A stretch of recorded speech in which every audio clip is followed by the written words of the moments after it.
Shut up and sit down.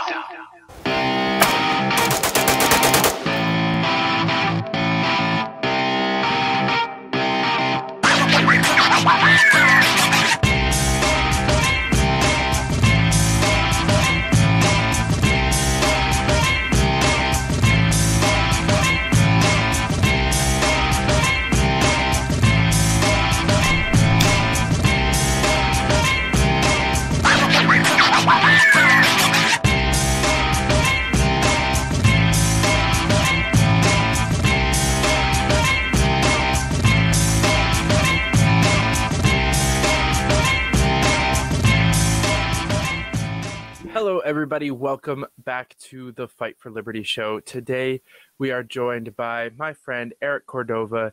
He is the vice chairman of the Libertarian Party of Queens County, and he is joining us to talk about what's going on in New York City this year, how he got into the Liberty movement, and, you know, what's next for the party and for the movement. So, Eric, thank you so much for joining us. What's going on, man? Not so much. So I usually like to start out people's first time appearances with kind of just your political testimony. You know, what happened in your life that kind of pushed you into being a part of the Liberty movement. So it's kind of a broad overview. Yes. What went wrong to end up as a libertarian? No. Basically. No, actually, I never, and this is just I think maybe just the way that I am. I just never felt like I fit in a lot of places. I was the only Jewish kid growing up in my town, so like never fit in that way. So I was always like the outlier anyway, but it happened slowly over time. But I always knew like the tenets of what libertarianism is what I was. I just didn't know what the heck a libertarian was, like for many years. Right. And you come to it by accident, which was in 2012. You know, I'm a voter. I'm not involved with anything. I'm just like a kid. I'm in my early to mid 20s, whatever. And I'm going, okay, there's this election coming up, presidential election. I don't like the guy in office. I don't really like the guy from the Republican Party. So I saw Gary Johnson. I was like, all right, let me check this guy out. Seemed really cool. Liked some of his ideas. And like I said, I always kind of leaned toward the fiscal conservatism and, social liberalism. So I was like, all right, this seems to make sense. I can vote this way. But I never thought I want to be involved politically. That was not on my radar. You know, I did when I was in college, I tried going to both the college Democrats, college Republicans. I was like, this sucks. None of this is for me. Like, no interest in it whatsoever. What actually ended up happening and got me involved was I met my wife and I moved to Queens. You know, she was living with her parents. She's younger than me. We moved to Forest Hills and her dad was a libertarian. He was, like Ron Paul Revolution, libertarian kind of guy. He'd been around for a long time. My wife got involved because her dad was, so she understood those things. And we were like, if there's libertarian speakers or meetings, we can go check it out because it's a thing for us to do together. And there you go.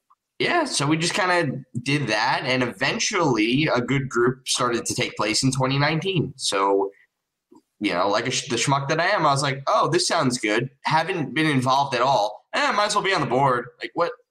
So here we are, and I was doing recruitment and PR for the last 2 years, and now as of a couple months ago, I'm the vice chair for Libertarian Party of Queens. Awesome. You definitely started down the path a little bit quicker than I did. It was Gary Johnson's second run that brought me in, because I was actually a little bit.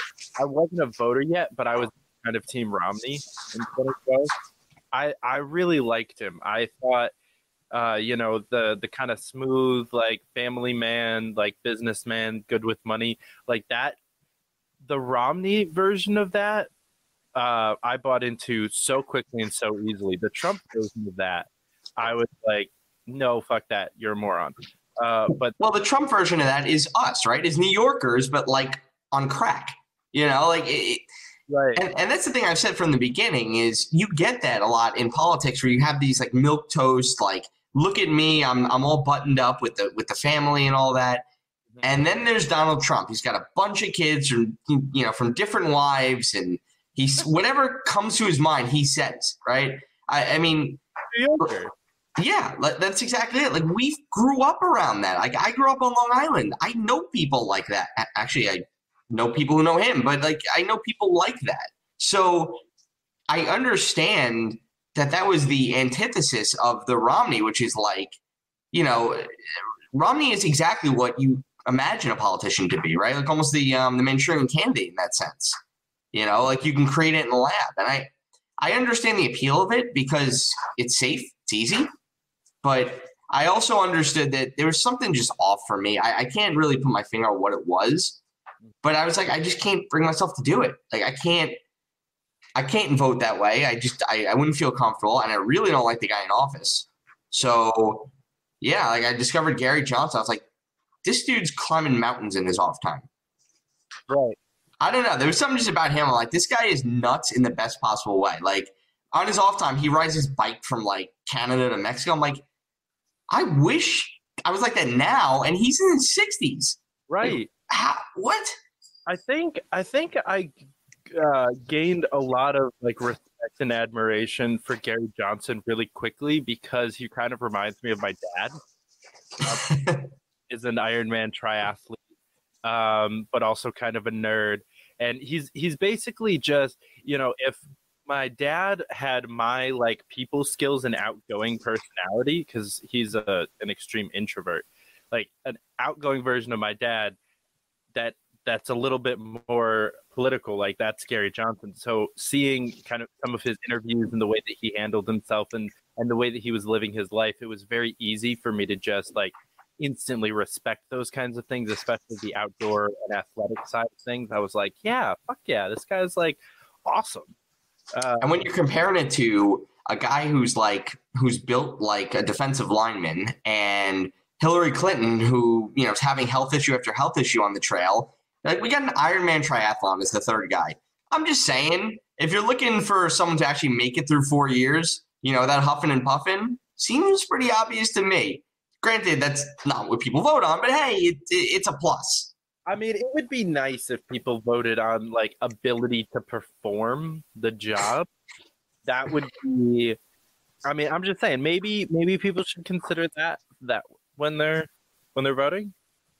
Maybe, look, I find myself, I'm a recruiter by trade, and there are times where in our business people are calling you at different times of the day. And there are times where I find myself working past the hours that I'm scheduled to work. Mm-hmm.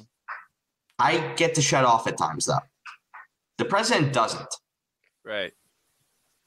If you don't get to shut down, you need to have a lot of stamina, mental and physical stamina. So I don't understand why we keep going older and older in that sense. Like, that part to me is crazy. And, I'm watching this last election. I'm going, we got the young buck, and she's like 62. Like, that's the young one. How is there nobody? No one, like, we couldn't figure out anybody that was younger than the two guys that were like. We could have run Lincoln Chafee and still had the candidate on the ballot in more than 20 states. How old is he now? 70s, right? 68. 68? Something like that. I don't quote me on that one. Late 60s, because he's got Howie Hawkins is older than him by like a year.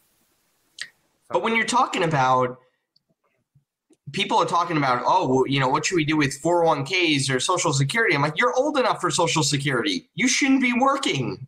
What are you doing? Right. And how are these people like destroying and dismantling Social Security? If we got them out and put them on retirement at the ages that they're supposed to go out and be on retirement, maybe they wouldn't be fucking with people's retirement so much. It amazes me, though. And I thought about this too. And, I've been off and on with Howard Stern for a long time. And, certainly his political beliefs have altered over time. But he was a personal friend of Donald Trump. And when I remember hearing him when the campaign started, he's like, I talked to the guy. And I'm like, dude, why are you running?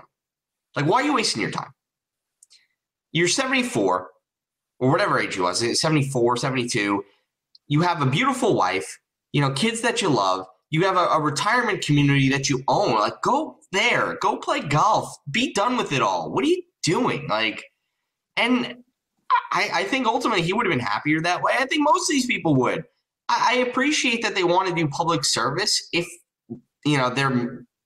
their means for wanting to do it, are so pure. Right. But at the same time, like, I could barely imagine myself doing any of it now, let alone 40 years from now when I should be in my retirement age, Right. I want to be president in my 40s. Yeah. You got some energy. Clinton was in his 40s, right? Maybe a little too much energy for Clinton, but, Yeah, I'll be more like JFK and make sure people don't know about what's going on. Let's just hope your presidency ends a little bit better than his. I mean, too soon, or we good? Like getting old and not wanting to do when we're old. I mean, a nice clean bullet to the head while I'm in my prime and literally president of the United States. I'm okay with that. There's no downhill. There's no peak. Like, if you go out at your peak. Okay. Yeah, I guess. I mean, it got a little weird for Jackie after that, but I don't know. Yeah. But he didn't have to watch it. So, I mean, for him, that's the case scenario. Yeah. I don't know. But either way, you're right. It's definitely got to be. And JFK wasn't a healthy man. So even then, you're talking about a dude who's the youngest president ever to be elected. Teddy Roosevelt was the youngest ever, but even he didn't have the energy because he was like a sickly dude his whole life. So it's hard to win in that case. Like, we've had guys like President Bush actually is probably a good example of that. Started in his 50s, jogged every day, like was in good shape. And even he left like in worse shape than he started. Oh, yeah. Obama too, right? Obama comes in, with the dark hair and he's skinny and he leaves looking, like decrepit. And like, this is a guy who plays basketball and he's active. And even the toll the presidency did that to him. Like, who's got a shot? If those two guys were, young and active, I just don't know who could do it. And yet now we're like, 20 years older than that. That's where we should go. I think the presidency of the United States is the only thing that has been able to make black crack. Like Obama aged in the White House. Oh, man. An old black or like a middle-aged black man has aged that quickly in the history of people. The only thing that could have aged him quicker is if like one of his daughters did something really, really stupid. Like, that is, because as a parent, right, if your daughter's doing something really stupid, that'll do it to you. But oh yeah, he was blessed with some pretty spectacular children that kept their mouths shut and their noses clean, and both literally and figuratively. His daughters could have gone and like fucked up everything. I mean, they're in their late teens right now. Like, this is the age where you go and rebel and do stupid things. And, neither of them have been found in a nightclub or. I think one of them smoked weed. And it's like, that's the best we got. Like, that's the biggest scandal. Oh no, someone in college smoked weed, because nobody in college does that. Right. I mean, if anything, that's a good thing. Like, yes, please. Your dad could use some. Maybe he wouldn't bomb so many children. Yeah, but what's amazing about it, right? Like, the amazing thing about it, though, is he never, like, okay, the people you would say need weed, right? Those people are the ones who are, like, high-strung. Like, give them some of this stuff that'll mellow them out. Obama doesn't need mellowing. Like, Obama, nothing gets him riled up. But you could be like, dude, there's a bombing, and it happened 5 miles from your house, and they're coming for you next. Well, we're going to take the proper steps and precautions, and we're going to take care of it. Barack, your daughter is dating a rapist. Like, he's planning on raping her. Well, we have security detail, and if he tries anything, we'll take care of it. It's not going to be a problem. Like, does anything get you excited? Like, F that guy? Like, anything? Nothing riles him, which is good for a president. But like, yeah, I mean, he you know, definitely has a way of controlling his emotions that I like hella respected while he was president, especially because I didn't understand most of the terrible shit that he was doing. So I was just like, yeah, this guy has his shit together. Yeah, I guess you're right. But Obama doesn't need weed. He needs like acid or shrooms because he needs to understand that like the interconnectedness of the world and why bombing people is bad. well, you would think you would have learned that when you're, I don't know, 5, but You would think somehow he must have skipped that lesson of kindergarten of like, yeah, because remember there was always that one kid who would like come around and just like step on your shit. yeah, And the teacher would be like, okay, you don't do that because it's not nice that someone took the time to build this, that you should destroy it. We didn't get that lesson. We missed that day. What happened? right. He was out sick that day. So I do want to touch on the Liberty Unity movement that you and I have both been a part of a little bit over the last few weeks. And, you and I kind of came in under a similar route of, trying to stop the infighting and stop this kind of hostile takeover was coming from kind of the Mises Caucus side of the party. And then, as we got more involved and this unity thing grew and people started to change and really surprised me. I don't know about you, about like some of the people and how they actually responded to this. Now we're kind of seeing some people that we thought might have been the people we were fighting against being our allies and vice versa. And I think, at least I personally have just kind of resolved to not take part in this infighting. It's not that I'm picking a side. I just chose to step out of it. And that's, I think, kind of the point of the Liberty Unity movement. But I've been accused, and I've seen other people accused of basically switching sides. And, I think we saw that a little bit on like Twitter and in some group chats today. I kind of want to get your take on this kind of duopoly within the LP. We are usually supposed to be the third party that's fighting this duopoly and anti-polarization, but we're seeing it grow kind of in the LP right now. I wanted to get your take on that. Yeah, well, first of all, it's something that would need to happen in the sense that look at the opportunity that's presenting itself by accident. Over the last year, you've had extreme leftists destroy cities. And over the last couple of weeks, you had extreme right-wingers trying to destroy the freaking Capitol. There's a lot of people that aren't going to side with any of that. A lot of people. So there's going to be people that are going, if that's what my party represents, because my party's defending it. And let's call a spade a spade. When those protests were happening over the summer, protesting is fine. We're libertarians. We're all good on protesting. Mm-hmm. But I'm also all in on private property is private property. You reserve the right to own property. And I know there's some contentiousness in the LP about that too. But I believe in that. I believe your personal freedom allows you to buy property so long as that's what society has agreed to. And that's what we're doing. So if I have private property and it's my store or it's my house, you don't have the right to destroy it. Right. So if you are a politician defending that, you are not for personal freedom. Right. So a lot of people are going to be turned off by that to say, we're okay with that because we're good with the cause, right? Similarly, this past week, we've seen politicians go, well, we're going to kind of be apologists for this because we kind of agree with the cause. We think the election might have been stolen. Right. Understand that the means taken aren't justified. And there are a lot of people, let's just take this one example. A lot of Republicans are going to be like, I don't like this. I don't want to be a part of this. This is our opportunity. And yet here we are fighting amongst ourselves because either we want to be ideological pure, something like that, or we want to be just one thing. We want to go, okay, we want to focus on this. And to me, the thing that attracted me to the LP, in the beginning was that all your freedoms all the time, right? Right. I like the social freedoms. I was always on that train. I like the economic freedoms. I've always been on that train. My wife likes to joke. She's been on that train since she got her first paycheck going, what the hell is this? Yes, I feel that. Yeah, but those are all the things. And it seems to me that the caucuses are going, well, these are more important. No, these are more important. And if you think the other stuff's more important, you're not a real libertarian. Right. Why are we wasting our time? They're both important. They both exist. Let's, for lack of better words, let's get our shit together and get out there and recruit all these people that are going to be looking for a political home.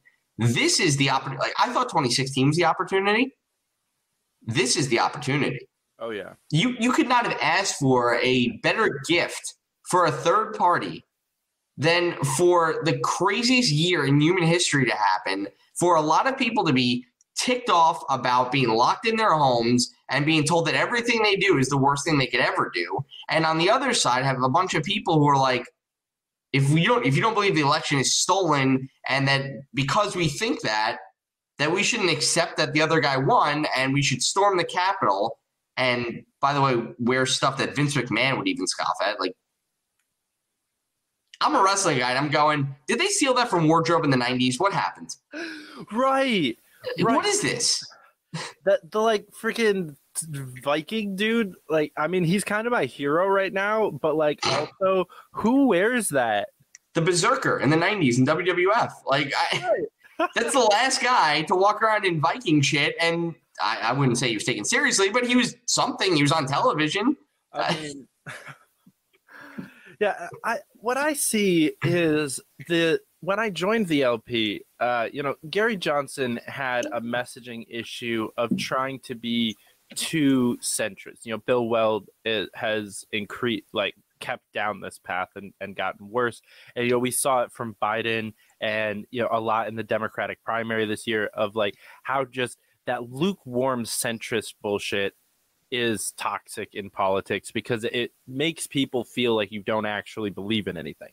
So I heard that critique about Gary, and I understand it. I feel like he's not actually that lukewarm, but he portrayed himself that. Jo Jorgensen had a messaging issue where she wasn't too lukewarm, but she was too pandery to both sides and ended up pissing off both sides. So, she would tweet like exact BLM talking points and then like QAnon talking points and would just dog whistle to both sides, and that was also a problem. I think what the LP needs to do is to not be centrist, but to be radically middle ground. So, this capital thing mixed with the BLM is a great example. If you actually read the Libertarian Party platform, there's a whole bunch of it against violence, and against, private property destruction. So you can very easily call out the BLM riots for the private property destruction while simultaneously praising the protests, the movement, and the successes that they achieved with that movement. It wasn't a lot, but there was a little change, right? We have seen some police departments radically change how they do policing, and that's awesome. So, you can praise all of that and still say, stop burning down businesses. That's fucked up. With the Capitol, we can also say the protest, that's fine. Storming the Capitol, that's kind of dope because that's not private property. That's public property. Most of the more radical libertarians cheered when they burned down Precinct 3 in Minneapolis after George Floyd was murdered. Like, that's not public property, that's not private property. That's public property. That's the guys that did it. That's direct retaliation to the correct people. So that I'm okay with. And so, the idea of storming the Capitol, I'm also sort of okay with. However, we can very clearly and definitively call out that the reason that they were storming the Capitol was idiotic. They were literally trying to prop up their moron dictator and force him into a continued monarchy. Even if you believe that the election was stolen, what were you like? I don't understand the plan. Like, the plan was dumb. Like, we can objectively say that. But we could also take notes and be like, okay, so that wasn't that difficult. Well, I also don't think there was a plan. Like, I think when you have a bunch of people that really don't think forward, they're just like mad. There's not much of a plan. Right. I sort of liken it to the Joker in Batman. You know, he talks about, like, I'm a dog chasing cars, right? You know, if I caught one, I wouldn't even know what to do with it. That's kind of what happened. I mean, I watched this thing go down. These dudes get inside the Capitol and they're like taking selfies. Right. Like, what? So you and I'm not trying to, like, I'm not even going to take the side of storming the Capitol is cool. Like, I'm going to kind of steer clear of it. But I will say, you get inside and you're just taking pictures with your feet on the desk and you got the podium. I mean, it led to a lot of great dad jokes. I love that. You know, I love that a lot of people are like, you know, Colin Kaepernick, he took a knee. This guy took a stand. Love it. But, you know, again, at the end of the day, you know, they just kind of caused mischief for an hour and a half and then they left. And, you know, in their wake, a couple of them, you know, were kind of nutty and, you know, one beat a cop to death. That might be a little, I understand our stance on, you know, the police thing. Still, you don't beat someone to death. That might be a little far. Like, police reform, good. Beating the shit out of a cop to the point that he dies, not good. Not good. All right, there's a difference. Unless it's in self-defense. Like, the only time you can attack cops is in self-defense. Right. So, yeah. If cop is beating the nap. If cop is beating the hell out of you, you turn around and start beating the hell out of him and he dies, okay. If that wasn't the case, not okay. I think we can draw the line, but I want to get back to your original point, which is talking about being radically centrist. And I've often sort of taken that position myself in that I don't think, like, I understand that radicalism is kind of in vogue right now. It really is, because think about how many people are defending the Capitol stuff because, well, I've been voting Republican. I've sort of been trending that way, and I really don't want to agree with the leftists, right? Right. Simultaneously, all the stuff that were fringe left stuff, like they're getting people into Congress and their stuff is becoming trendy within a certain crowd. So even though there's only a few people that would be over the top, there's a lot of people that are okay with what they're doing. Mm-hmm. Whereas we're somewhere in the middle in the sense that we always say we're more left than left, more right than right, in the sense that we're, you know, again, all your rights all the time. We're not like waiting around to regulate stuff. We're not like, you can have marijuana, but we're going to tax the shit out of it. And we're also going to, you know, we're going to make sure that we regulate it to the point where it's not even fun anymore. Like, that's not the way we do things. You know, that's not the way we think. Actually, I like Larry Sharp's take on that. We should regulate it like onions. Fuck yeah. I love that, right? I'm not even a guy, like, and I'm exactly like Larry Sharp in that I don't use this stuff.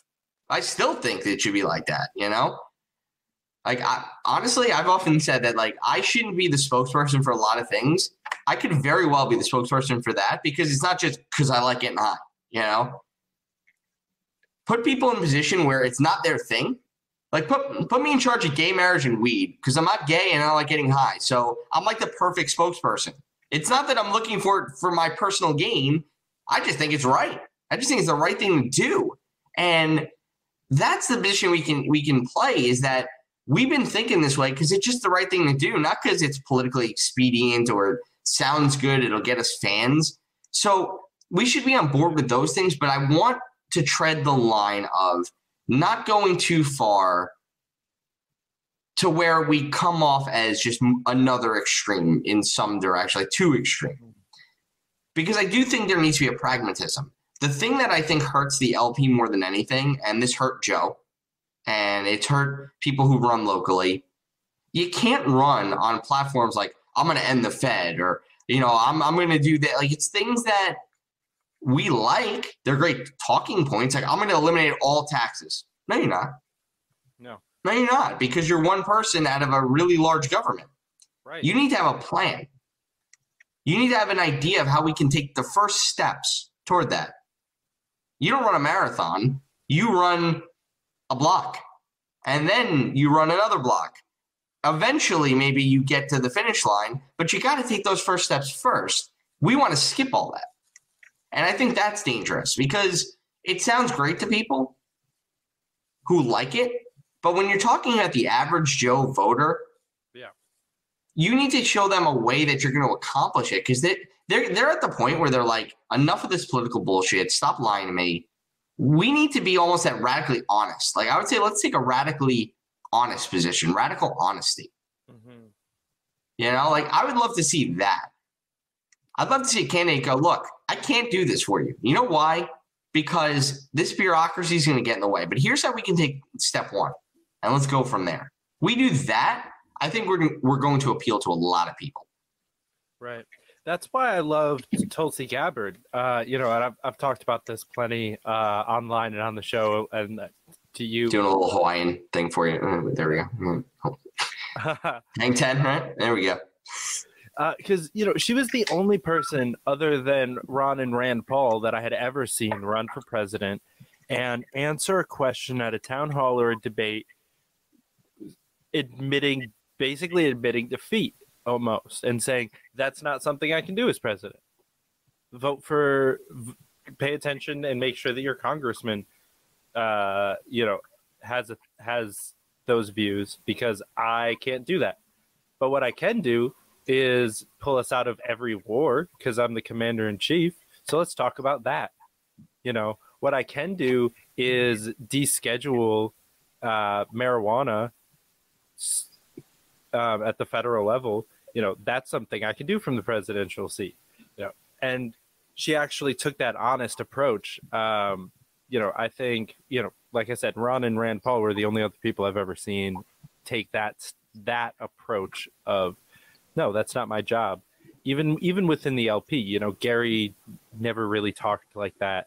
Joe definitely didn't talk like that. She talked like she could end the wars and end the Fed on day 2 of her presidency. And right, what was her thing? Like one big Switzerland. Like, it sounds nice. It sounds warm and fuzzy. After 8 years, yeah, she could do that.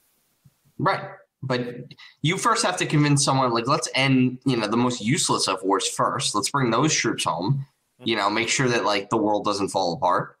And once that's successful, we keep moving in that direction. And before you know it, yeah, maybe that's where we end up. But you have to start with something that is palatable to people. Right. Because a lot of people, here's how I always think of it. I'm still young enough to where I think of my parents in this, but I think it's even more so the teens and 20-somethings where you're new voters and you're thinking a certain way. And your parents are in like their 40s, maybe early 50s kind of thing. Those are the people that really go out and vote more in drove. And this is also something we have to learn. Going after the youth vote has never worked ever in the history of ever. Because for whatever reason, youth don't vote. So trying to continually convince yourself that it's going to happen this time for sure. No, it's not. Because kids are full of crap. They'll go, yeah, this is great. I'll go tweet about it. Oh, crap. I forgot to vote, man.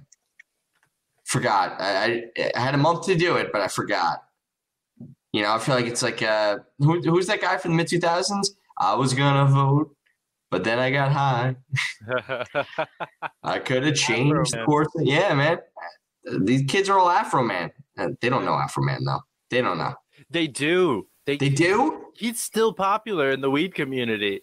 That's kind of awesome, I actually. literally just heard about him like 3-4 years ago. I was like 19, 20. I was 21, actually, because I was out drinking on 420 and heard that song. And I was like, oh, this is an awesome song. And all my friends were like, dude, you've never heard this song? What the fuck is wrong with you? What rock do you live under? Oh, man. When I was in college, and again, it was just never my thing to like actually smoke, just whatever. But I hung out with whoever and whatever. And we were on a leadership retreat, and, you know, we're singing songs around the campfire. And all of a sudden, all the boys, every word of Colt 45. Nice. We just rocked out to it. It was amazing. It was just one of those like total bro moments, that, like, in the best possible way. And I just hope that people today still have that. I don't know what other things will bring together, but it is still one of those things that when I first started dating my wife, she had, her group of friends, and there was one of the guys in the group knew all the words too. And some of the people in the group were like, how do you guys know all this? I'm like, it's just one of those things. You just do. Right. And you gotta. But yeah, I feel like that's a bad way to go, is to expect things that can't happen. Meaning you're not going to get 90% of the kids to vote, just the same as you're not going to end the Fed on day one. It's a beautiful message. It sounds great. I would love it. You would love it. Not going to happen. Mm-hmm. We have to be realistic about our goals. Right. I think that we can definitely do things that change that in the future, and we can get. I think there's a difference between trying to target youth voters and get the youth to the polls, and try to target the youth and hope that they actually show up to vote this year. You know what I mean? There are youth that vote. I voted. Yeah. I've cared about politics since I was 14, 15. We have a bunch of youth in the LP. There's a bunch of 16 to 20-year-olds that are super active. But if you notice and you talk to most of these kids, myself included, because I've been active in the LP since I was 19, we all got into the party because of a campaign. Right. I cast my first vote for Gary Johnson and my second vote for Larry Sharp. I helped, I found out about the LP from Gary and then got involved because of Larry. He is the reason that I actually give a shit about the LP as an organization. So I think that volunteers vote, right? No matter what age. Sure, but how many volunteers are you going to get? The thing that you have to draw the line with is, and people are talking at this time, they're like, if you look at what's going on, like Biden doesn't have a lot of people on his side. I'm like, yeah, he does, because they're called voters. Just because they're not actively going out knocking on doors, there are people that, vote for party over anything else, but we don't have that luxury. There are some people that are like, I'm voting Libertarian because it's Libertarian. Right. But we don't have the luxury of going, we're going to get, 60 million votes that way. We have a lot more work to do. And it's not just going to be from volunteers. It has to be from changing hearts and minds and, but understanding which people vote. Right. If we spend all of our energies on something, it's not. Look at it like this. So you're in your 20s, right? Yeah. Okay. 24. Right. So you're dating, right? You want to go up to a good-looking girl. If she's barely giving you any attention, and you're spending all your energy trying to get her to go out with you afterwards, or even just let you buy her a drink, you're extending all this energy, and maybe there's an equally interesting girl over there that would give you the time of day, but you're ignoring them because for whatever reason you have your heart set on this one. Mm-hmm. By the way, dudes make that mistake all the time. Just saying. All the time. I'm so glad I'm out of that. Like, I can't even tell you how much a relief that is. Because it. Stop bragging. Okay. No, I'm not. I met my wife when I was 30. Like, it took me a long time. Fair. I had to deal with this crap for my entire 20s. You have a libertarian wife, so any amount of time is worth waiting to find yourself a nice, gorgeous libertarian wife. It worked out because I can't even tell you in this political climate if I had to deal we're both involved, so we do talk politics. But if we weren't and we didn't, I don't know how I would do if, say, I was with somebody and their politics were vastly different than mine. I wouldn't hold it against them, but I'd just be like, I don't want to talk to you about this.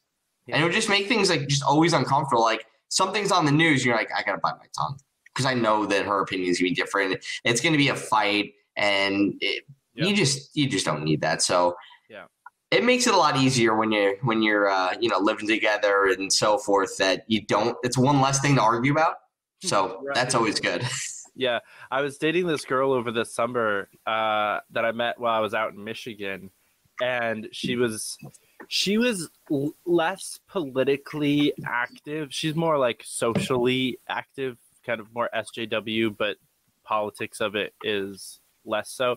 Her sister, however, was an outspoken Biden voter, and she also was a Biden, like the girl I was dating was also a Biden voter, and their dad was an outspoken, like obnoxious Trump voter.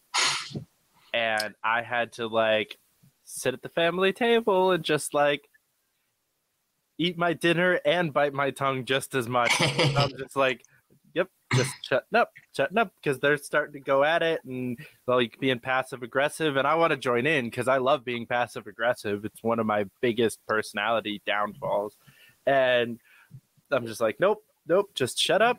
Just you want their dad to like you want her to like you, just shut your fucking mouth. But here's the thing, right? So they're on opposite ends. If you're able to find common ground, and there is common ground, maybe not a lot, the further we go, the less there is. But this is what we were talking about with the Unity Caucus, right? Right. There's going to be things we don't agree with. Mm-hmm. But isn't that the point of libertarianism, is that we're not all going to agree on stuff? Like, don't we believe in individualism? Yeah. Can't my take on certain things be different than yours? And we still come together and go, but the core basis of everything is that I believe in an individual's right to make those decisions for themselves. Mm-hmm. We forget that because we're like, no, we have to focus on this. I get why there's infighting, and I wanted to circle back to this. Like, I get, and I'll tell you about a personal thing that I got into. You were in the group. One of the things that kind of makes me a little more unique in the whole thing is that I'm Jewish, right? So I do have some different views on things that I think don't always fit within the Libertarian Party. I find a lot of, very anti-Israel contingency in the Libertarian Party, but a lot of that has to do with we shouldn't be involved there, which is fine. Right. The other part is the misinformation that you get out of the news media that paints Israel as like the worst country on earth. Bear in mind, they're, next to a bunch of terrorist-funded countries, but yet they're the bad one. I'll leave it at that. Right. But the part that I got in an argument over, and I'm not going to mention names. I don't want to like out anybody or anything like that. But when we're talking about, we shouldn't, let these people in from the Misi side or whatever because, they're bigots and they're racists. But then you're like, this guy over here associates with Linda Sarsour. I'm like, but she's an anti-Semite. You don't get to pick and choose which kind of hate's allowed and which isn't. It's either we're not going to hate or we're going to be open to that, right? As long as they hate with non-aggression, right? Right. It's one or the other. Like I'm big on consistency. If we can find a consistent middle, either we're going, cool, like hate's okay as long as you don't impart it on others, meaning you don't actively try to do things to other people. Mm-hmm. Or we're going to try to be a little more pure than that. We're going to try to be the party of Kumbaya, because the Green Party messed that up a long time ago. They could have been. Mm-hmm. But, they had that rolling, right, with what was her name? And, she's a little bit of conspiracy theorist, but she was very Kumbaya-ic. Yeah. Jill Stein, right? Jill Stein, yeah. Yeah. Howie Hawkins looks like a dude I would see at like a Grateful Dead show. It's fantastic. Oh, yeah. He's actually from my hometown. Okay. Yeah, he ran for mayor of my city, and also governor, and then right. And but he's flip flopped all over the place. He's actually, I have respect for him as a political as a third party political activist, because he's done more than anyone else. Any other third party since Lincoln. So. But obviously I disagree with him on like almost everything, but I respect his ability to get things done, even if they're shitty things. Right. Yeah, they could have been the party of Kumbaya. I think we have the opportunity to be that right now. And I think bringing somebody like Tulsi Gabbard into the party would definitely assist that, because she is literally the Kumbaya queen. Like, I mean, she's from Hawaii. Right. Who's more chill than a Hawaiian? Like, except for Macy Hirono, because I don't know what's the deal there. She seems very angry. She's got to go back to Hawaii and just chill a little bit, Yeah, Yeah. Like, you're Hawaiian and you're out there just yelling at things and calling people racist. I'm like, what happened to, like, I feel like no one's stressed in Hawaii. Like, you seem forgetting Sarah Marshall, right? Like, that's how I picture, I've never been. I picture Hawaii as like a bunch of people that are like, hey, bro. Right. Like, I just picture this wonderful utopia. Maybe it's not. I don't know. I've never been, but I did live with Tulsi's campaign for about 4 months. So I got to experience some of the culture, even if we were in a freezing cold of New Hampshire. Yeah, I mean, the people in her campaign and that movement understood something about how to treat other people that is severely lacking from culture in general and the Libertarian Party specifically. They just have this, what we've been talking about this consistent live and let live, respecting people's opinions and their differences and still respecting them as another human being, because everyone's still a human being and we still have to respect every human being, even if they're awful. Right? Like that's the point that people actually have gotten to, some of these people that I've met, where, you can say things like Hitler was a good military leader. You said the magic word. Ah! Right. And I'm a Jew and I'm giving you that reaction, but like but like you could say that objectively, it's true. Like he did some good stuff. I mean, invading Russia was stupid. He fucked up. He lost, he died. Okay. But he did some things that were dope. Napoleon, same thing. Fucked up in the same area, but he did some things that were brilliant. Like you can just respect people as humans and learn from their experiences, even if they were awful people. And if we kind of approach libertarianism like that, which I think a lot of people do, of you have your opinions, I have mine, let's see where we agree, let's see how we can get the government out of forcing either of us to conform to the other person's beliefs, and then we all kind of do our thing. Yeah, and this is something that one of my political heroes is Thomas Jefferson. Yeah. Because I think he's like the original bro libertarian. I mean, and in the way that he spoke and the way that he understood life, it bothers me to know, because I've read extensively on him, and I hear people, they're like willing to write all that off because he was a slave owner. Right. And again, he was an abolitionist. Yes. So, I mean, I can go into a long diatribe of that, but the point being is that it shouldn't be all one or not. Either, oh, he's the greatest guy ever lived, or he's the worst guy ever because he had slaves. Like, it shouldn't be that black and white.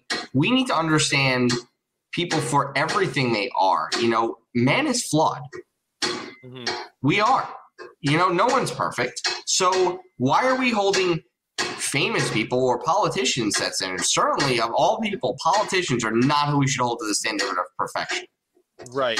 And yet that's what we're trying to do. And you're taking away from legitimate achievement, legitimate accomplishment. And it actually bothers me, because why does it have to be all or nothing in that regard? So I think you bring up a great point with that. And I think we do it here where we go, okay, well, what do you think of this guy? And we find one little thing that we don't like, or nope, that's it. Yep. Look, I understand having like that one thing that's it for you.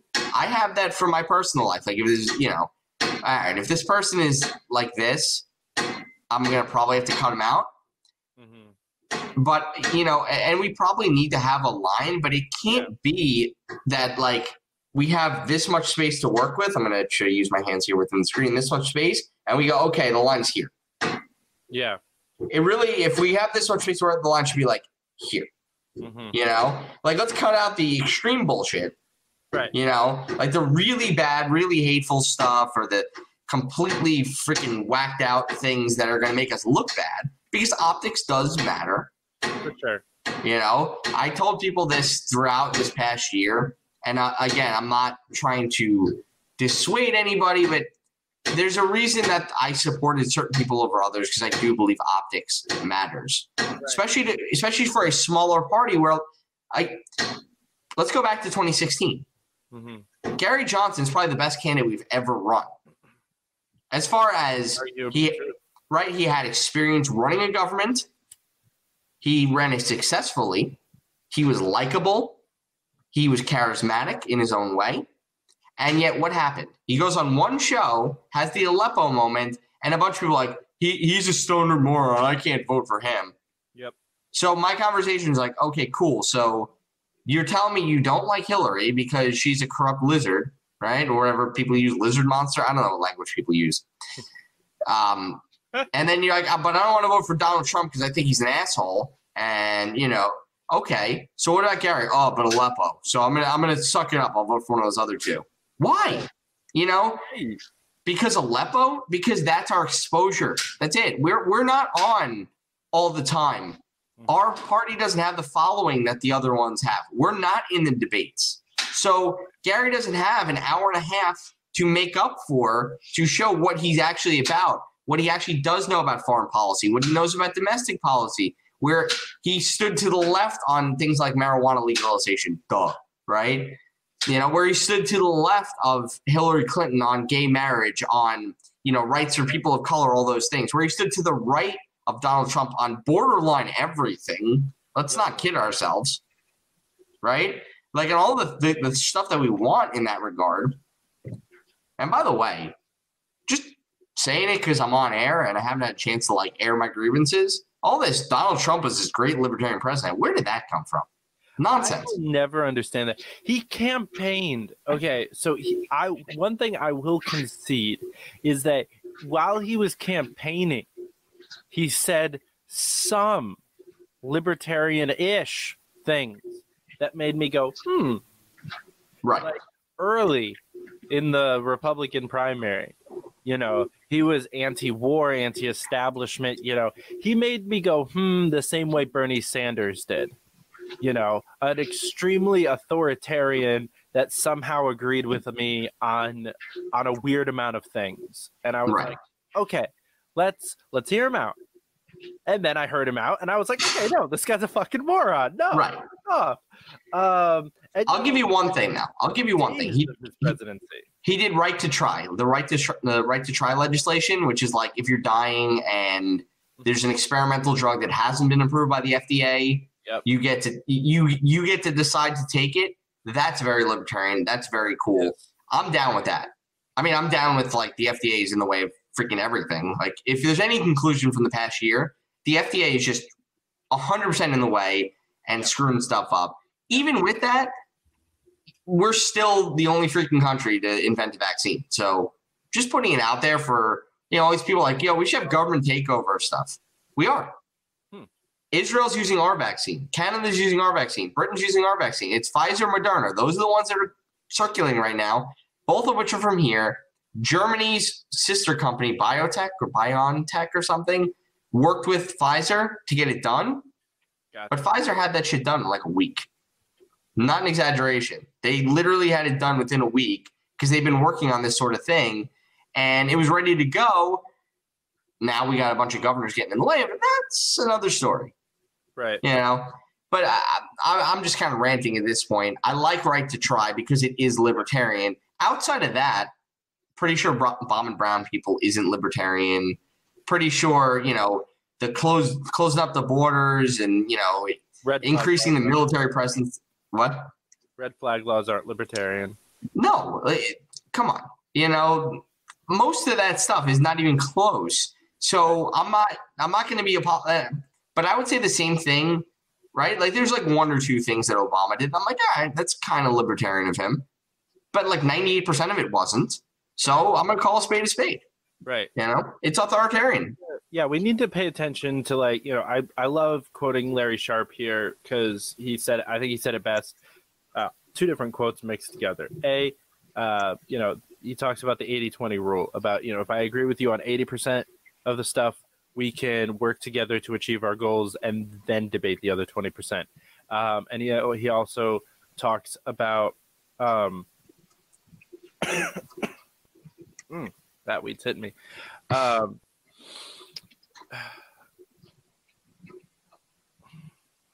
just completely lost my train of thought with that cough. Something with the 80-20, I don't know. Yeah. So, yeah, Larry, he talks about constantly about, working together to achieve, our mutual goals. And I think that we need to, like I said, pay attention to the things that are important to us. And if, it's some fringe stupid thing, then whatever. But if we do disagree on 80% of the things and we only agree on 20%, that we don't have to be united in that 20%. That's not what liberty unity is. Right. I think people are getting a misunderstanding, especially on Twitter, about that this liberty unity is just like accepting everyone, no matter how awful they are, and like just accepting racists and bigots and morons and paleo conservatives to the extreme. That's not what it is. It's about the 80-20 rule. Dave Smith and I agree on 80% plus issues. And, we might disagree on a little bit less than that if we're including messaging. Right. But that's different. And so, therefore, I'm not going to actively attack Dave Smith anymore, because I used to do that. Because I thought he was awful. And I thought the entire Mises caucus was awful. But, I've gotten to know some people within the caucus, and I've gotten to know Dave a little bit. And I'm like, okay, you're still a little bit of an asshole, but I'm not going to attack you because I don't think you're trying to hurt the party, as long as you don't keep trying to hurt the party, which for the most part, he's kind of lived up to his end of the bargain there. And, not 100%, but there's been a clear change in rhetoric from certain members of the Mises caucus where, they're not just instigating random bullshit. They are working for the betterment of the party and out there, talking to other people. And, the thing that I've brought up the most when I get into arguments with like friends, especially, is like just, it's about time management, right? Mm-hmm. How much time are you wasting either digging up dirt on these people or arguing about how terrible they are? I brought up so many times, both in group chats and on Twitter, about like, how many people did you recruit to the LP during this conversation? Sure. Like I wasn't trying to argue with you. I was just trying to say, hey, this person said a cool thing, and you had to argue. Like, but I also think it's out doing good things. It's expending energy, because you just mentioned recruitment, and it's about where you're expending your energy. I understand that there are going to be things that fall on the extremist sides that they're going to relate to us on. I get that, but they're also so headstrong about their stuff that they're not going to budge and come our way. It's not going to happen. So you're wasting your time if you're trying to do that. Like, if you think, yeah, I'm going to get like, this right-wing Trumper because they're big on economic freedom and they want to open up businesses and be for small business and all that. I'm going to get them. No, they're too far gone. Or I'm going to go get this this super left-wing, Bernie Sanders, AOC supporting person. And I hear this in as far as who we should recruit politician-wise, and people say AOC, and I'm like, it's not going to happen. It's never going to happen. And the reason I say that is because, again, it's the means to achieve the goals, right? My means to achieving goals of, like, say, sex work should be legalized are just freaking do away with making people into criminals that aren't criminals. That's it. Just do away with that and start letting it happen in a legal way. Whereas their way is going to be to get more government involvement, to regulate it and make sure it's okay. And let's be honest, if they have their way, they're probably going to be like, they're probably going to be like government agencies swabbing dicks to make sure that STDs aren't passed around. Because we got to be sure, even though they're doing it already on porn sets, the government has to make sure that STDs aren't being passed around because this is bad. There's a difference. Actually, that's one of the areas. It's just interesting that you bring up specifically like DSA and sex work legalization, because this is the area where they have the most libertarian view of like the whole platform.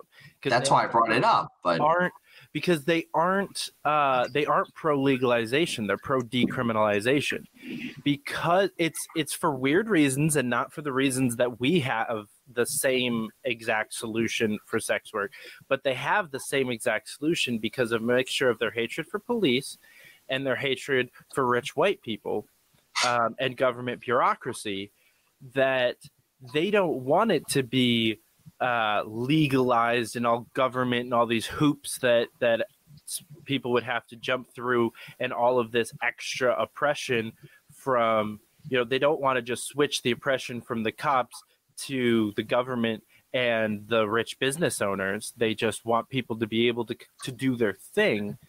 And so they're actually kind of anti-legalization and all of that government bullshit that you just mentioned. I love talking to them about that specific issue, because if I can get them to really understand why that's better, not just because fuck the white people, but also because like economically and just morally and like everything about it is better if the government isn't involved, then we can start talking about different issues. So I will say there is a little bit more crossover within the DSA than like the mainstream. I think we'd be better off targeting a Bernie Sanders voter than a Hillary Clinton voter.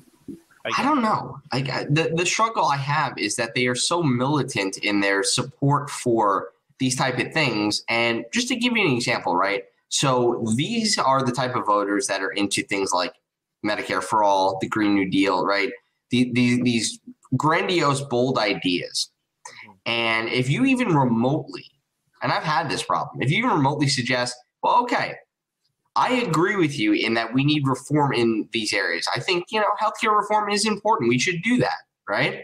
I think that, we do need to focus on going green. I had a thing today where, someone's posting about how, wind turbines are great, and they took that passive aggressive, like, oh, but it's stupid, right? Like, just to be like a jerk about it. I'm like, no. And actually, my apartment is powered by green energy, 100%. There are 2 companies that I know of that provide 100% renewable energy to apartments, and you can switch them today. Yep. Not a lot of people do it because either they don't know about it or they don't care enough to do it. Yep. So before we get on this high horse of it has to be mandated, why don't we try individualism? Try doing it yourself. Right. Set the example. So again, means to an end. I believe that people are inherently good and can make those decisions and get us moving in the right direction. Whereas I think a lot of their ideas are we need to force it upon people. Mm-hmm. And that's where I run into the struggle. But again, look at those 2 ideas as a whole. Full government takeover of healthcare, full government takeover of not just the energy sector, but of a lot of sectors. That proposal, the Green New Deal, is like, it's basically a ticket to borderline communism. And that's where I'm like, what if we can achieve those goals, but do it with other means other than the government? Like, what if we were able to, organize people like Elon Musk, who's got the most money in the world now, to start doing these things? He's into that kind of stuff, right? I mean, that's like what he's all about. Yeah. He's like, how can I invent shit that's good for people? Yeah. And also go to Mars because he's weird like that. And I still have no idea what the hell his kid's name is. I can't. Nope. Haven't even. I won't even try. So I definitely see where you're coming from with the Green New Deal and Medicare for all. First of all, I think there's more dissension in the ranks of the progressive movement on both of those bills than people think there is. And I think Marianne Williamson, Andrew Yang, and Tulsi Gabbard were good examples of that, because none of them supported either of those bills. Right. Well, actually, I take that back. I think Marianne Williamson supported Medicare for all. Okay. But she did not support the Green New Deal, I don't think. And they didn't let her talk very long. It's hard to remember. They didn't let her talk very long. But I know for a fact, Yang and Gabbard, neither of them supported either one. Gabbard had a great left libertarian solution to Medicare, which was a single payer plus system where, there's a base level government system that makes sure that people don't die because they're poor. Right. But if you want better health care, you can go buy it. Okay. I mean, it's a 100 and something page bill that lists it out really intently. And I simplified it in 2 sentences, but for the most part, that's what single payer plus was. And I was like, okay, that's a middle ground that I can concede to for sure. Right. Like you add all the things that she's good on. That is libertarian enough of a solution to something you have to have a semi-government solution to be running for president as a Democrat. Okay, sure, that works. I think because we do tax people and we do have a federal budget, as we whittle that away and, we're ending the wars and we're ending the war on drugs and we're fixing our budget and we're doing other stuff, we'll still have money while we're shrinking that. We can still pay for a base level single payer, quote unquote Medicare for all of sorts, where people aren't dying because they're poor. That's fine with me. I'm actually more on your side with this because I understand and I accept that there's always going to be taxes in some way. Right. I support my own forms of that. Obviously lower is better, but it's not just that because, whenever I say that to people, they're like, yeah, but that means we bring in less revenue. I'm like, it's not a company. Don't call it revenue. It's kind of ridiculous. You're saying revenue is when you take money from my paycheck before I ever get my paycheck. It's not revenue. That's money that the government has because they passed the law saying that they're entitled to it. Now, I understand that if they have less of it, we would go into debt, except for one thing. If you cut spending, then that doesn't happen. And here's the pragmatist side of me. You can cut spending without pissing off every person in the country. It is possible, or every person in the state, whatever it is. Here's the way to do that. We sat in my office a year ago, and I was working with a bunch of younger people, on my team. And my manager was almost 40. I'm mid-30s. And here we have a bunch of 20-somethings. And these kids are like, I got this apartment in New York City, and I'm broke, man. I'm making good money at this job, but I'm broke. And we were like, okay, write out what it is you're spending your money on. You know what the number one thing these kids are spending their money on was? Going out. 4 times a week. They're buying 2-3 drinks 4 times a week. Yeah, no kidding. You're not bringing any money home. You got no money to spend because you're doing that because that's part of your lifestyle. So cut the fat. Go. I'm going to go out once a week, right? All of a sudden, you have way more money. Wouldn't that be wonderful? And that's where I look at it. It's like, look, would I love to audit the Fed? Yes. What? House parties? Said throw house parties, buy bottles. It's so much cheaper. Of course, but especially in New York. So that's perfect, right? Figure out better ways to spend your money, and that starts to make some sense. That's exactly what we're talking about. But I look at it as the thing Rand Paul does once a year, where he goes through all the stupid stuff in the budget. Just cut all the stupid stuff that nobody would miss, right? Whatever it is, the gender studies in Cambodia, and we're studying whether rat penises can get hard or not. Whatever it is that we're doing that really doesn't need to be a government project, just get rid of that, and then let's reduce our military budget on the basis of we're not going to be everywhere in the world because we don't need to be, and all of a sudden you don't need as much money because without getting into too much, when you have a budget of this and you're spending this, you're gonna be in debt. That's what it is. That's how life works. But if your budget's lower and you're spending lower, you're good. Like, it's not going to matter. So just cut the fat and we'll be all right. Like that, if you can do that, just start with that. That's the pragmatist side of me. I'm not like, oh, let's get rid of all these agents. I'd love to do those things. I would. Doesn't mean that can happen on day one. Let's start just with cutting a bunch of garbage out that nobody would miss and wasteful spending.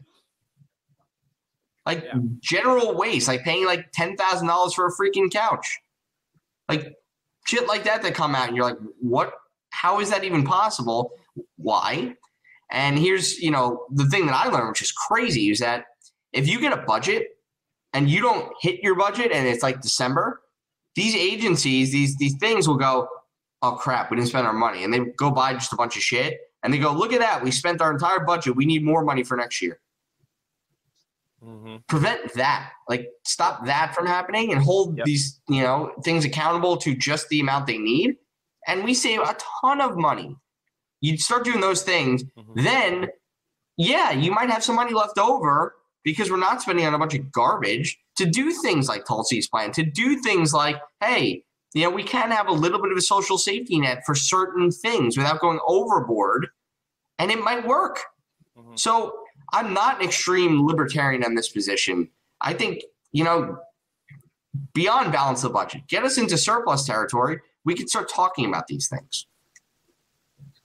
Right. I 100% agree. And, I think another example of something we could do if we had a little bit of extra money would be Andrew Yang's UBI plan and, cutting out the welfare state that we have, getting rid of all of that bureaucratic bullshit, selling all of that land, all that property, firing all of those people that don't even care about their jobs, and just setting up an automated UBI would be significantly simpler.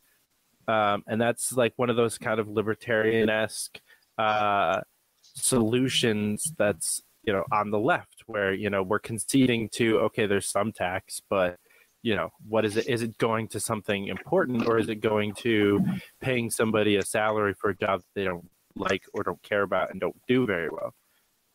And, right. I think now that he's running for mayor, I think maybe we'll get to see a return of talk of trimming the fat in a budget.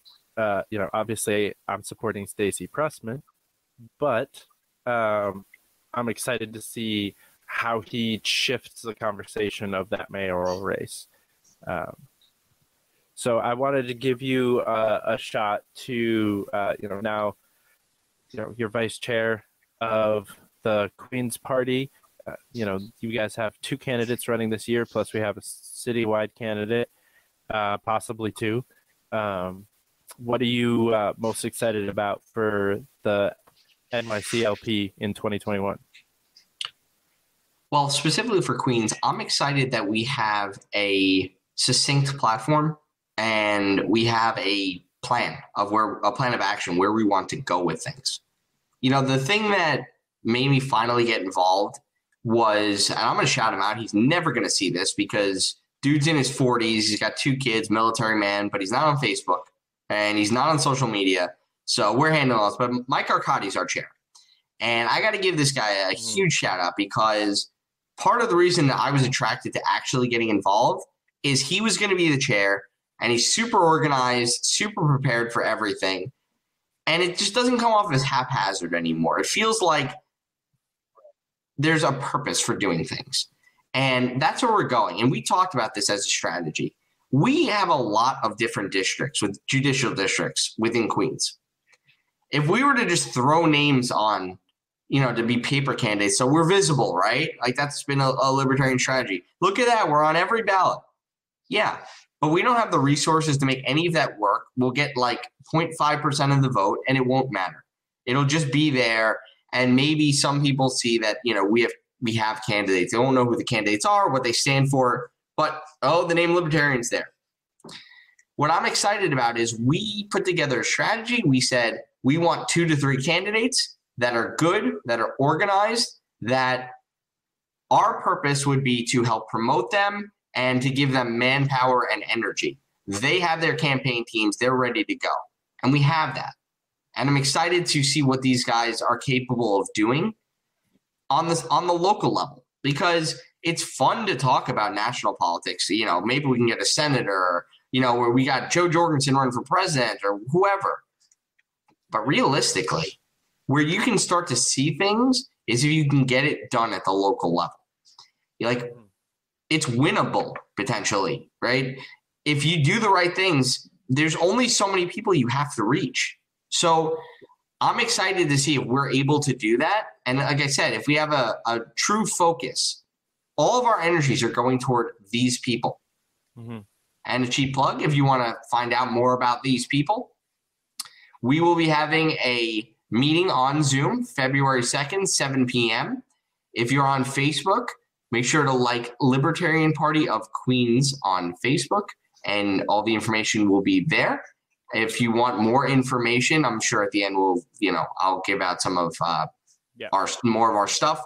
I'd be happy to do that. But anyone who has any interest in our candidates, both of our city council candidates as well as Stacy, who will be at the meeting as well. Nice. Yeah, so we're excited about it. Like I said, put together something that you want to get it done. When you actually have a plan of attack, you make progress. And I'm a believer in what 2021 is going to bring, because I think there's a great opportunity for our voice to be heard in those places. And hopefully we're able to get that done. Mm-hmm. I'm really excited for what New York City can do this year. Basically, the entire New York City government is up for re-election this year, and a whole bunch of them are term limited. So you have to swap.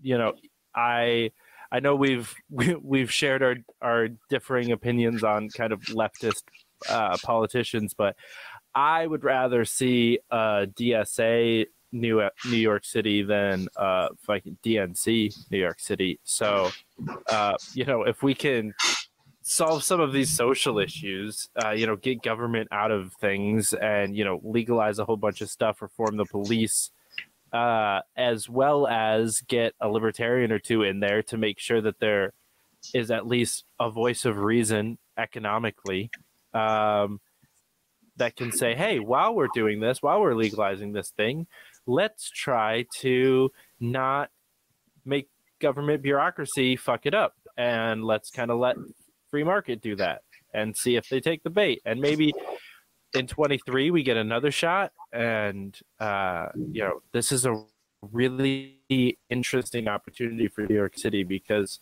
all of city council is up for re-election twice in 2 years, which is something that doesn't happen very often. And now with the new term limits, that means that almost everyone cycles out in that 2-year span.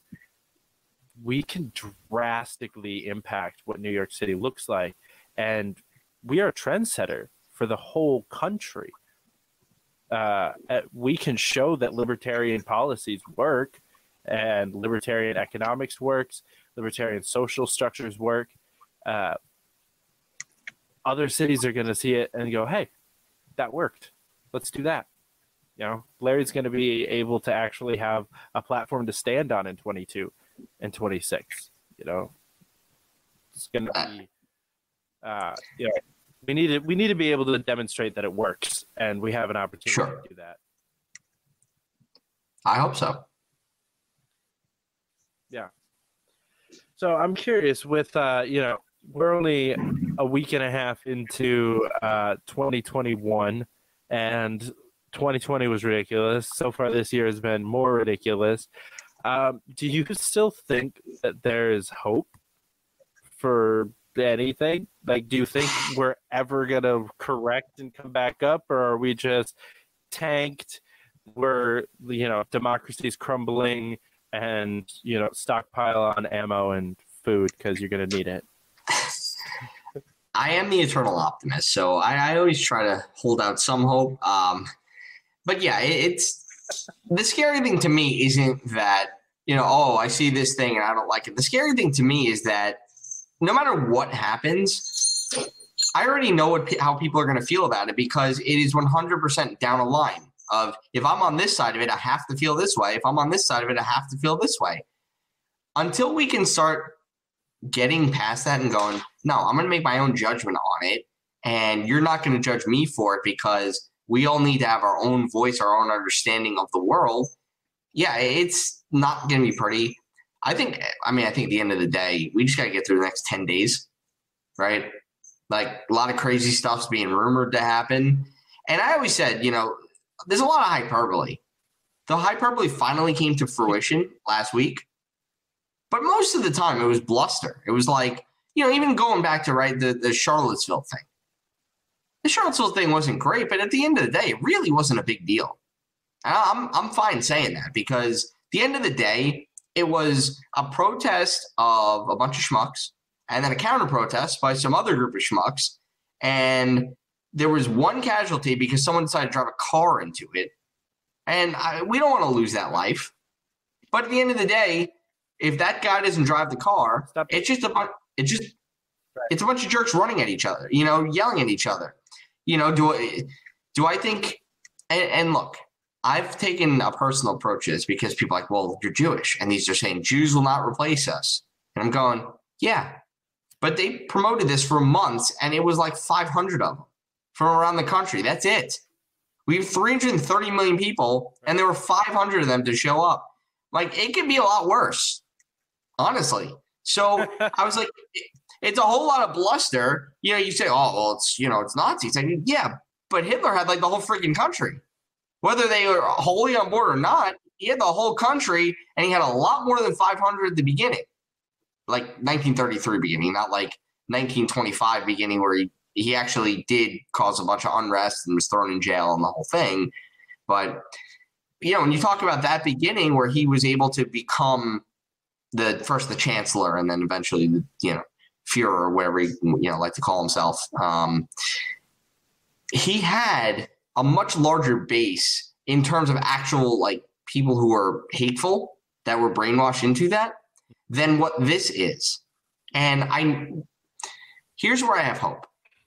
I have friends that were Trump voters. I have friends that were Biden voters that may have been like, further left, further right, whatever the case may be. And I do see glimmers of hope. I saw a friend of mine who's been like a Trump guy day one, small business guy, all that. And there are certain parts, that are what they are, but he was like, he put out a post of like, I'm not going to hold things against people. And I am, I'm still going to go out and treat people fairly and as well as I can every day. Cause that's how my father taught me. And I was like, dude, that's how it should be, So there's my hope. There's my glimmer of hope.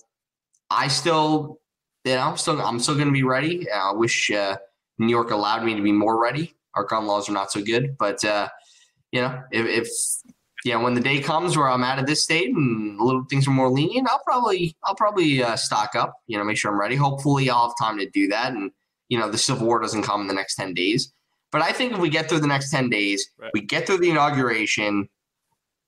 Hopefully, the one thing I'll say about Biden is, I think he's like harmless in a way. Like, I think he's an appeaser.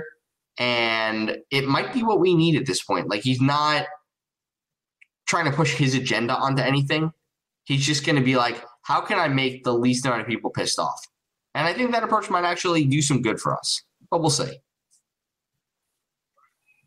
We'll see. I mean, I'm also kind of an optimist. So I have hope that the unrest dies back down. I live by the phrase "hope for the best, plan for the worst." So yeah. Ready for shit to go down, but hoping it doesn't. So I do definitely, before we wrap up, want to give you an opportunity to tell people watching how specifically they can get involved, either with the LP in Queens or with either of the two campaigns, and where to go and how to reach you. Yeah. So there are a lot of ways to do that. The best way, like I said, start with Facebook. We're very active on there. We post all of our events on there. We do have a Twitter and an Instagram, which the Twitter is, I believe, at Queens LP, and the Instagram is at LP Queens County. So you can find us on there. I'm the one who runs the Instagram, and I suck at it. So I'll just let you know that right off the top. Like, I am too old to be Instagram savvy. I'm trying. I'm trying very, very hard. I feel like I'm not good at it. And, I'll apologize for that right off the top. We also have an email mailing list. So once you come to our Zoom meeting on February 2nd, 7 p.m. You come to that. We will get everyone's information. We will keep you informed. I'm actually still old school enough. Like I said, recruiter for a living, old school mentality. I call people before meetings. Mm-hmm. I believe in personal contact. I'm going to do that. I'm going to, if you like texting, we can text. I'll text you. Be like, hey, just a reminder, come to our meeting. Hope to see you there, Yeah. Personal touch, it does a lot of wonders. So, like I said, hopefully get on our mailing list. Check us out on social media. We do have a website. So there's a lot of ways that you can find what we're doing. The important thing is come to the meeting. All right. Hear it for yourself firsthand. Hear from our candidates. And then tell us what you'd like to see. Because at the end of the day, we are not big enough to shut people out without hearing what they have to say first. So we want to hear what you have to say. We want to progress and make things work for us, for the people of Queens, so that we are getting through to the right amount of people so that we can make a true impact in the lives of Queens residents. Right. That's awesome. I cannot wait. I think that New York City is primed and ready to really kind of say, fuck the duopoly. They've seen it fuck up their city for decades. And I think that we have people in the city party right now ready to do it differently than we've been doing it. It's not a social club anymore. It's a political party. And I'm excited. I'm glad that we have people like you taking leadership roles within the city party and really pushing it towards a direction of success, I think. We've actually seen it over the last couple of years of getting better numbers and better percentages. Let's keep that going. Well, in the words of one of my favorite radio guys, Joe Beningo, your lips to God's ears, bro.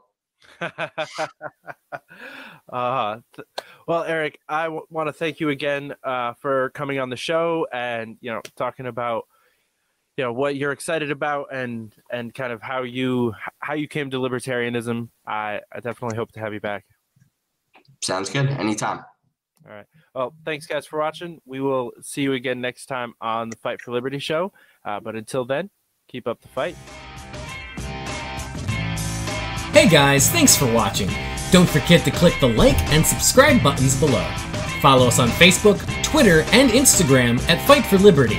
And support the channel at patreon.com/fightforliberty. And as always, keep up the fight.